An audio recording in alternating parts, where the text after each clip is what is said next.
First of all, I want to thank everyone for being here, and I've got one question for this crowd. Are you ready to roll up your sleeves and work for the next 4 weeks to elect Barack Obama?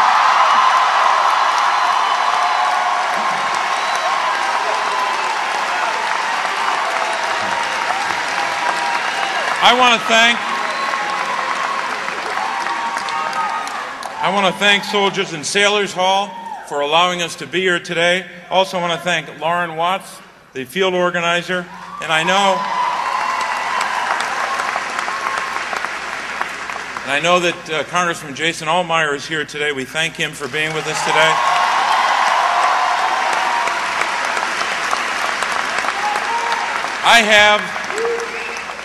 I have a very simple task today. I'm here today for one purpose, and it's to endorse Barack Obama to be the next President of the United States.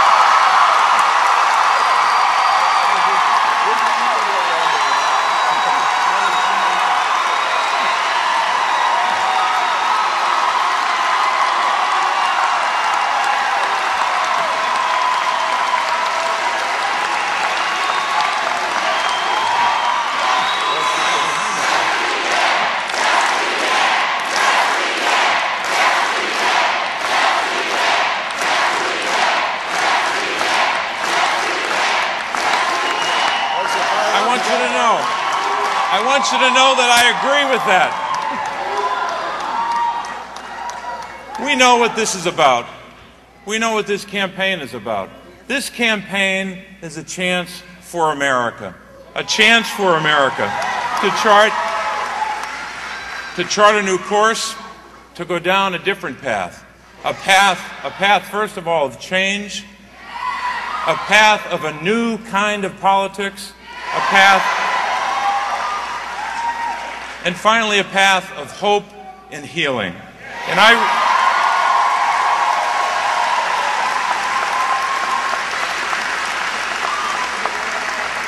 believe in my heart that there's one person who's uniquely qualified to lead us in that new direction, and that is Barack Obama.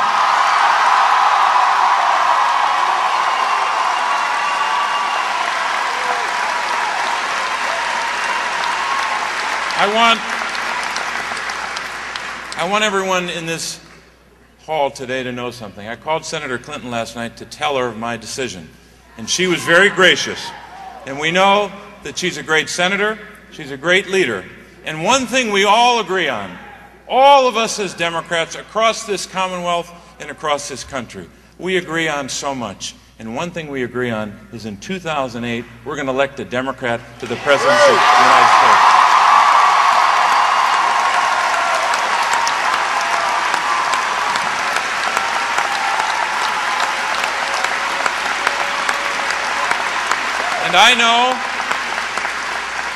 And I know that in the next 4 weeks, as we campaign in Pennsylvania, we need to do a lot of things. We need to work hard, and we need to listen to the voices we've heard today. We need to hear and listen to the voices of young people all across this country. So many of them here. Because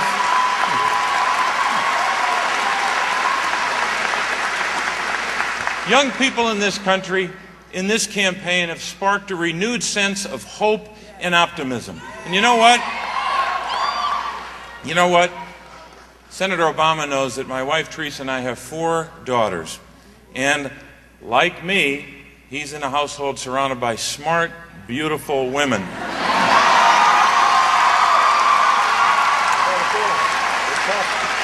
Let me tell you a little story about my 4 daughters, one by one. First of all, my daughter Caroline, our second, she saw Senator Obama speak at the 2004 convention. She was not only listening, by the end of his speech, she was standing on her chair. And that's the same reaction that we've all had about his campaign and about his character. My daughter Elise was sitting in our home the night of the Iowa caucuses. Senator Obama was speaking, and she was transfixed looking at the television set. and all of a sudden, I was standing there in the kitchen with her. The telephone rang. Her cell phone rang. One of her good friends called her. She picked up the phone and she said, "I can't talk to you now. I'm listening to Barack Obama." And she hung up.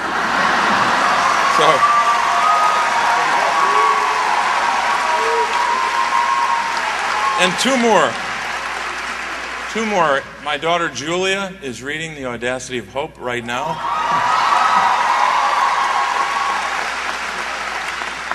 And my daughter Marina, who's our youngest, is 11. She's been giving me messages for Senator Obama that I'm supposed to impart to him later. But really, this is about all of us, of all ages, across this state and across this country. And we know one thing. We know that we have to bring change to America in 2008.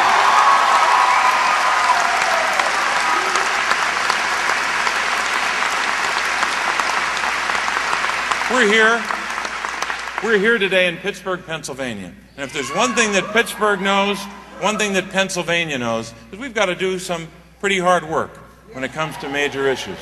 We've got to invest in our economy, and the best way to start that is to invest in our kids. Early learning, good health care, pre-kindergarten education.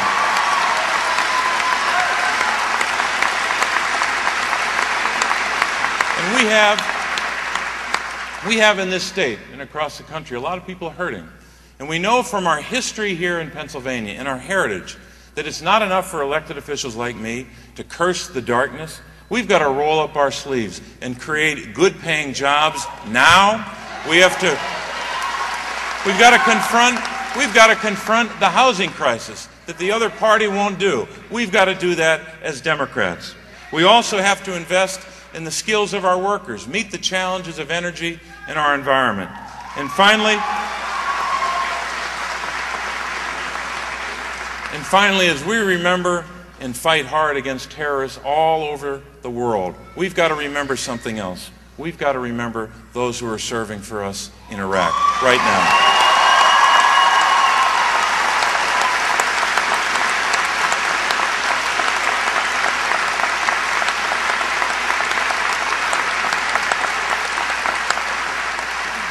After 5 long years and 4,000 deaths, just consider this in Pennsylvania, 183 of our sons and daughters, more than 1,200 wounded, some of them grievously, permanently, irreparably wounded. And what do we have to do? We have to respond, I think, as Democrats across this country have about the war in Iraq. We know something about what the new direction for America means. But the new direction for America has to begin with the question of the war in Iraq. And it starts with a strategy of redeploying our troops, beginning that process. It starts with insisting that the Iraqis do their part and take on the responsibility of ending the violence and bringing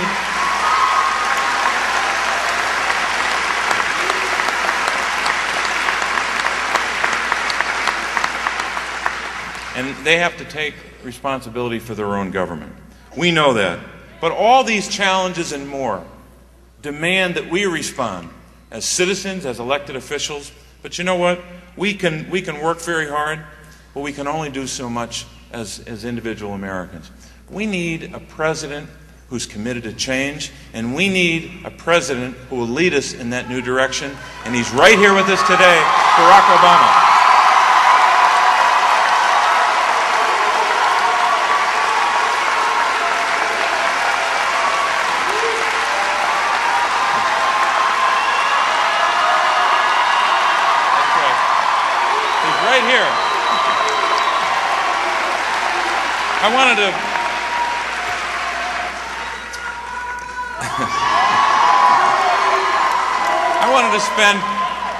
I just wanted to spend a couple of moments talking about the person, the man who is on this stage.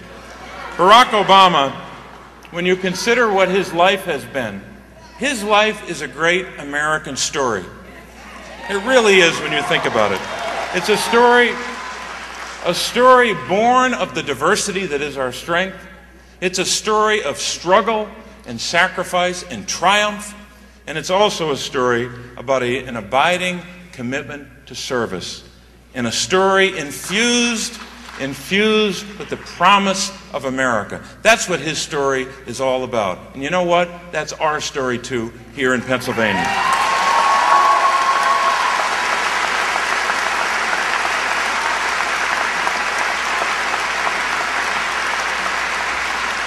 All of you in this audience who know something about his biography know about that life.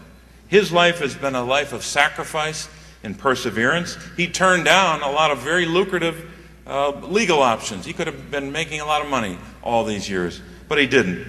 He started out working in the shadows of the steel mills of Illinois as a community organizer. We know that. And his battle and his life's work to help people is our battle here in Pennsylvania. He started this campaign as an underdog, but he knows what it's like to be a fighter. And we... It's a good line. But we know something about that in Pennsylvania. We know that we've been underdogs too. There are a lot of people out there that are struggling right now in this economy. So he understands that. And I have no doubt that as President of the United States, he will take on, as he always has, the tough and big special interests in Washington, and he will fight for us here in Pennsylvania.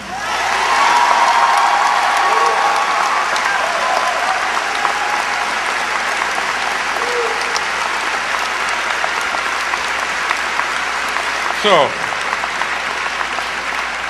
I've been impressed by so much watching this campaign. I've been impressed by his compassion, his strength, his ideas, and I think especially under fire, he has appealed as Abraham...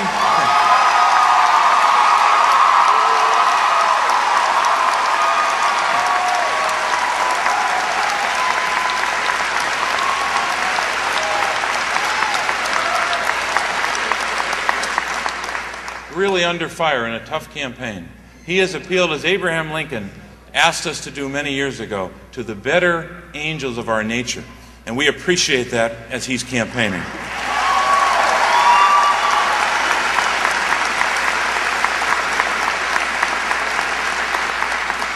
And I really believe that in a time of danger around the world and division here at home, Barack Obama can lead us, he can heal us, he can help us rebuild America.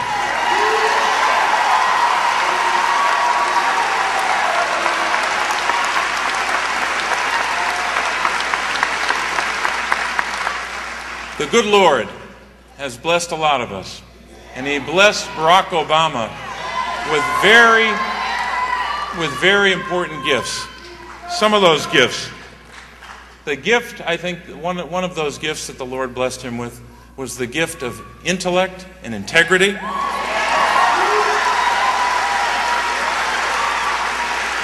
The gift of quiet strength and resolute faith.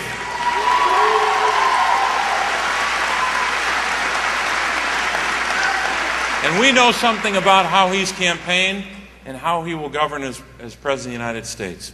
Because he has the kind of judgment that is steady in the eye of the storm.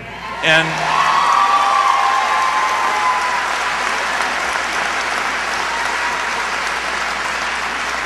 I believe he's the kind of leader that's ready to be Commander-in-Chief of the United States of America.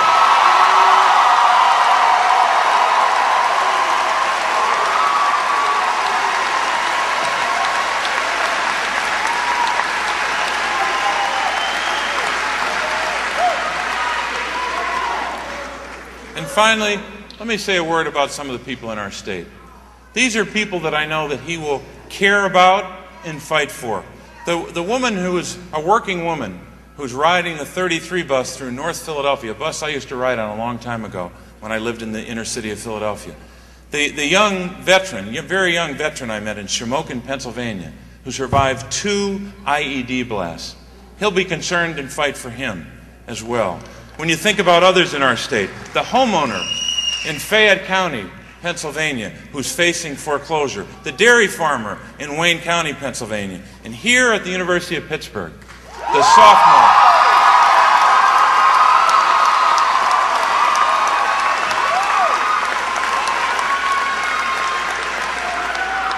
He'll care about that sophomore who's worried about her student loans and worried about her future. All these people deserve a president who will fight for them. And we know who that is. The next president of the United States, Barack Obama.